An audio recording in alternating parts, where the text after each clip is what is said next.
Hello guys, and welcome back to my channel. Today I'm going to be showing you how I use my spin mop. So I just have the very basic spin mop. So it's got the pedal here. This is where you put the mop head to spin out the water, and then the bucket part, of course. I believe it was like $40 at the time. It came with obviously the mop, which by the way, you can extend or shorten by just spinning, twisting, and then making it shorter.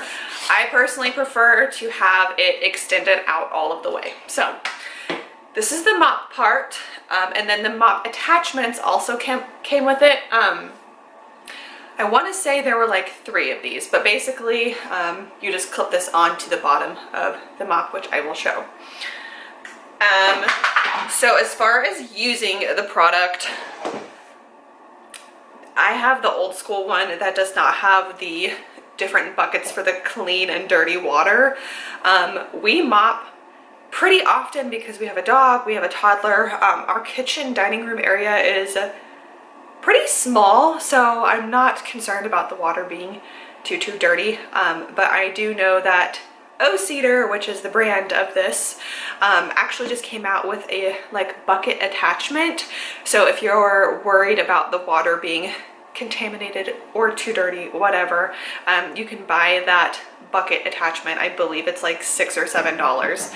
But anyway, so as far as what I use to mop with, just hot water, and then I use a Cascade dish pod.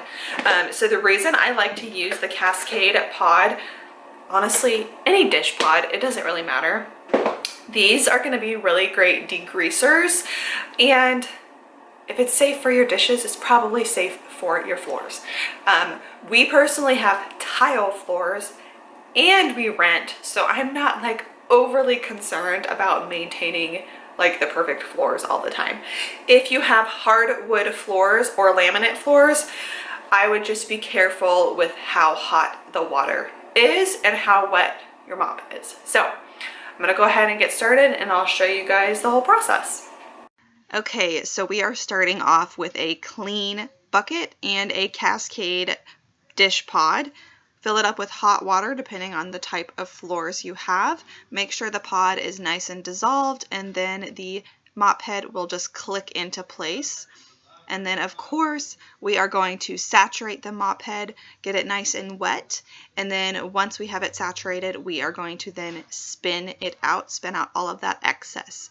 The trick with this is to lightly, very lightly, grasp the handle so that the mop can spin freely and get out all of that excess water. If you grip it too tight, it will not spin. So very lightly grip that handle and then press down on the pedal to get out all of the excess water.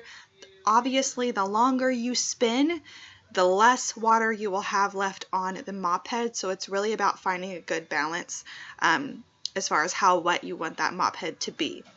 So I personally just use this on our floors and sometimes the trim, but I've seen a lot of people use it on doors, on walls, on cabinets, etc. I would just say, depending on the surface, it might work or it might not, but it works really great on my floors and it does not leave a sticky residue. And then of course, when you feel like you need to resaturate the mop, dip it in the water, spin it out, and then repeat that process until your floors are nice and squeaky clean. So once I'm done mopping, I actually leave the little mop head attached until it's dry. This is where I put all of my dirty towels, so I'll just kind of lay it there to dry for like a day, whatever, so that I don't have to touch the wet mop head. I do try to wring it out as much as possible with the spinning action, but it's still kind of gross to pick up a wet mop head. So, overall review, I really do love the O-Cedar mop. As far as versus like a Tenco like vacuum mop, I love my Tenco vacuum mop. I've done a review here on my channel of that.